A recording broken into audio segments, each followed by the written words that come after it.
Hey there, it's me Eden. If you are new to the channel, then please subscribe to my channel and visit my Patreon page for early access, link in the description. I came to a junction. Looking both ways, my inclination was to turn left. Down that street, however, was a gang of youths on skateboards, shouting and laughing. I didn't want to run that gauntlet. I was convinced they'd see through my disguise and ridicule me until it hurt. Even if they didn't, I realized I'd be subject to the humiliation of being chatted up by them. Because of this, I turned right and became almost immediately lost. A couple of girls about my age were coming along the street, talking and laughing together. I wondered about asking them for directions, but once they neared me, their conversation stopped, and they stared at me with blank expressions as we approached. I decided against any conversation, assuming they had recognized me as a boy. We walked past each other, and about 5 yards further on, I heard one say to the other in a loud voice designed for my benefit. "Only a tart wears a skirt that short." "Yeah," the other agreed savagely. "Tart," she shouted in my direction. I resisted any urge to turn around and walked on.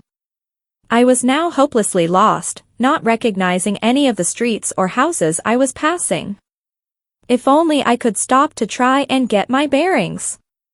I decided that stopping was the worst thing I could possibly do in terms of retaining my anonymity. More people passed me, but I was far too scared to ask for directions.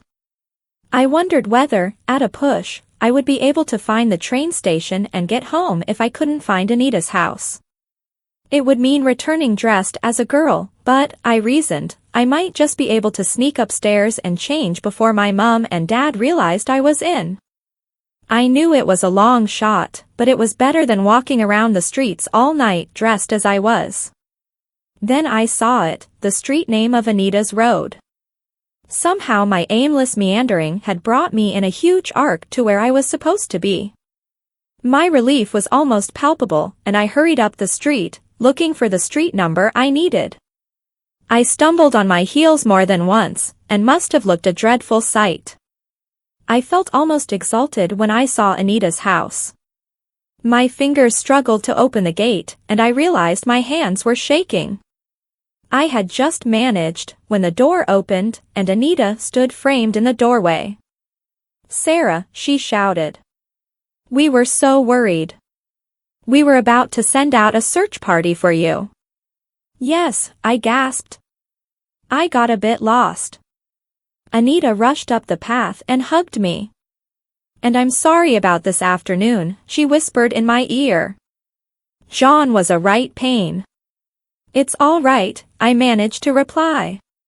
"Well, dinner's ready," Anita said, letting me go.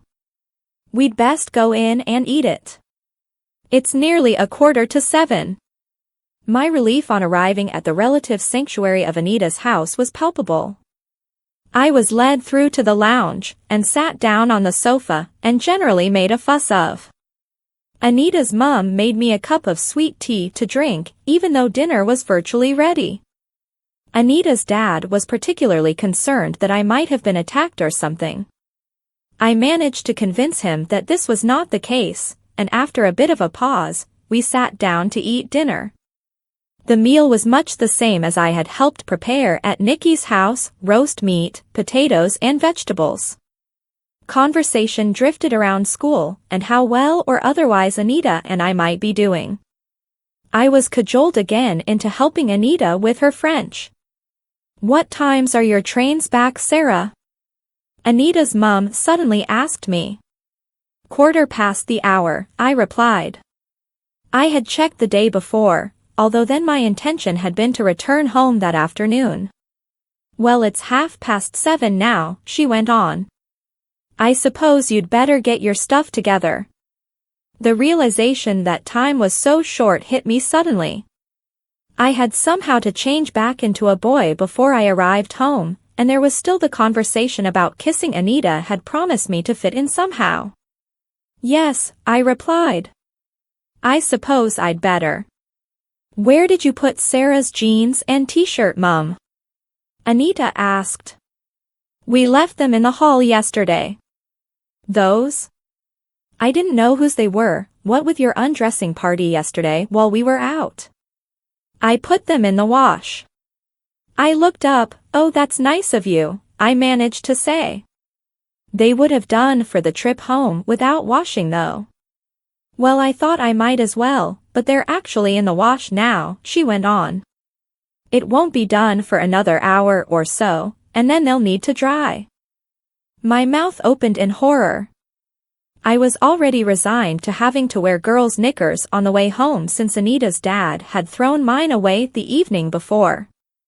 Now it looked even worse, I would have to go home wearing a skirt.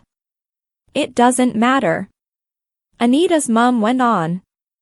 You can pick them up next weekend. Anita tells me you're sleeping over again. Am I? I managed to say in my panic. Yes, said Anita with a note of exasperation. Don't you remember, we're having a girls' night out on Saturday? My panic increased. Oh, yes, we did talk about that. She smiled at me. But don't look so worried, you can go home in that if you want. Or I could lend you something else. I thought that skirt looked familiar, Anita's mum observed. It's yours, is it, Anita? Yes, Anita replied. Sarah didn't bring anything over because we only decided to have the sleepover yesterday. Of course, her mother replied. Well, that's fine. You go home in that if you want, Sarah. I was mortified. My worst nightmares about having to go home in a skirt that had haunted me while I was lost on the streets had returned. I cringed as I imagined my mum and dad's faces as they saw me dressed as I was then. Anita, however, came to my rescue. Actually, I want that skirt during the week, she said. Come upstairs with me, and I'll lend you something else. I breathed a sigh of relief and followed Anita up the stairs to her bedroom. We both walked in and she shut the door. I'm so sorry for leaving you in the lurch, Steve, she said, leaning against the door. I stared at her wide-eyed, wondering what she was on about. John was such a dork. He insisted in driving out into the country. I kept telling him we had to get back, but he paid no attention. I really hate him sometimes. Now that was music to my ears. Anita hated John. It's all right, I said. I got here eventually, didn't I? She stared at me, biting her bottom lip. Yes, you did. I am so sorry, Steve. It must have been a real torture to have to walk through the streets dressed like that when you're not used to it. I nodded, but was more concerned about my current predicament than the previous one. You were going to lend me something to go home in, I reminded her. Oh, yeah, she said, and went over to her wardrobe. She opened it, and then turned to me and smiled. I suppose you'll want trousers? Yes. I snapped, and she giggled. Pity, but I suppose I might be able to help.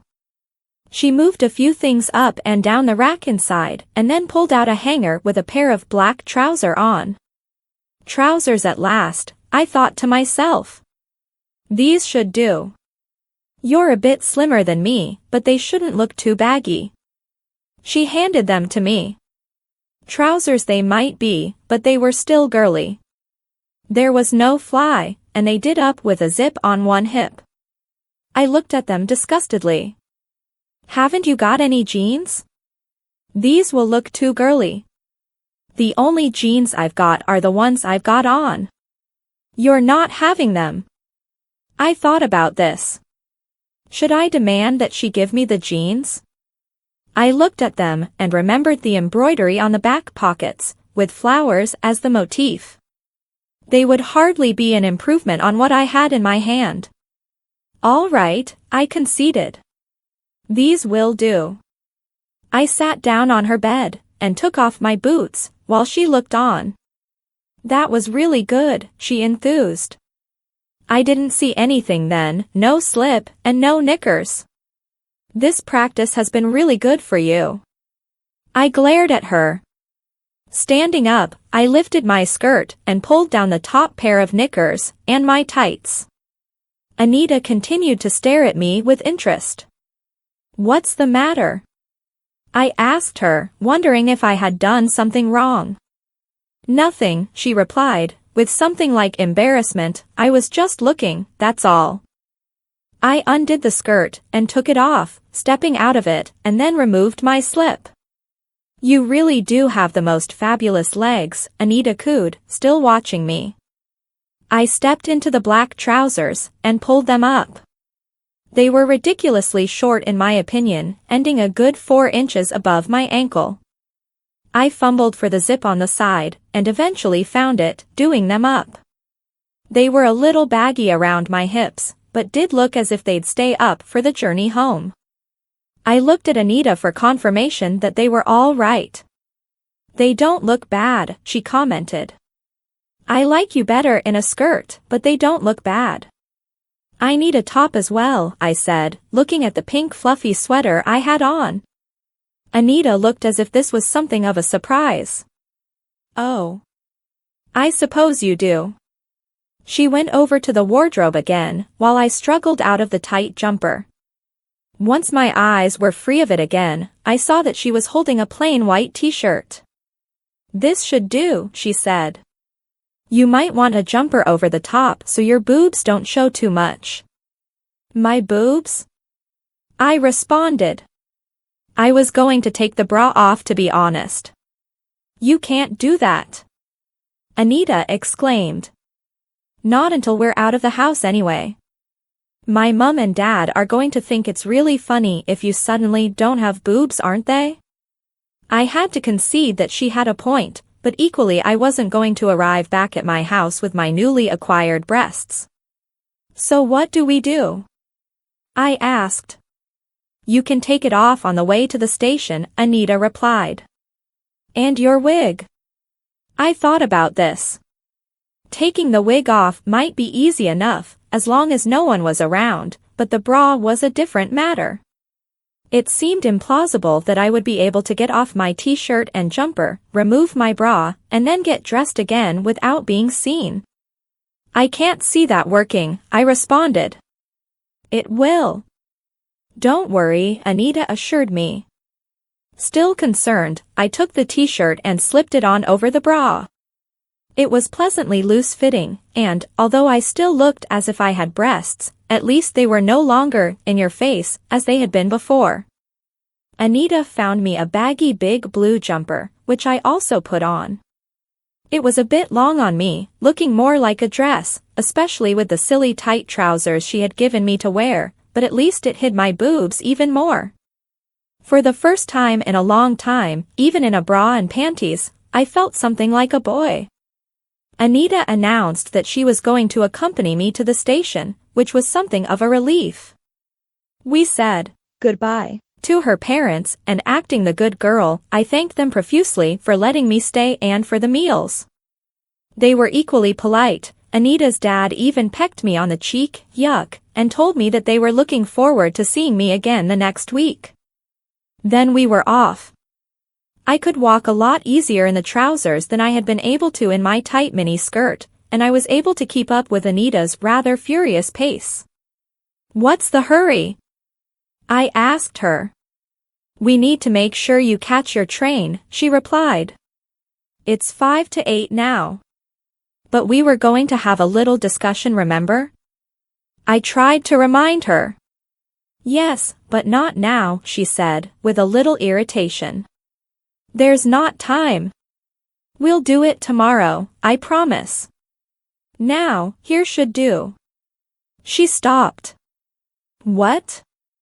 I asked. "You can take off your wig and bra here," Anita explained. With considerable relief, I removed the wig from my head and brushed my hair down. I handed it to Anita, who put it into her bag. I started to remove the jumper, looking around to make sure no one was likely to arrive. "What are you doing?" Anita asked. "I'm going to take off the bra," I reminded her. "Yes, but not like that," she exclaimed. "I'll show you." She walked around to my back and undid my bra strap. I felt an immediate sense of relief as its restrictive hold on me subsided. Then, to my surprise, she put her arm up my sleeve and pulled on the shoulder strap of the bra. She pulled it right down my arm and then went around to the other side to do the same. To my amazement, she then managed to pull the bra right through and out of the sleeve of the jumper. "There," she announced, smiling at my expression of amazement. "That's how it's done. I told you not to worry." Please subscribe my channel for the next part. And visit my Patreon page for early access.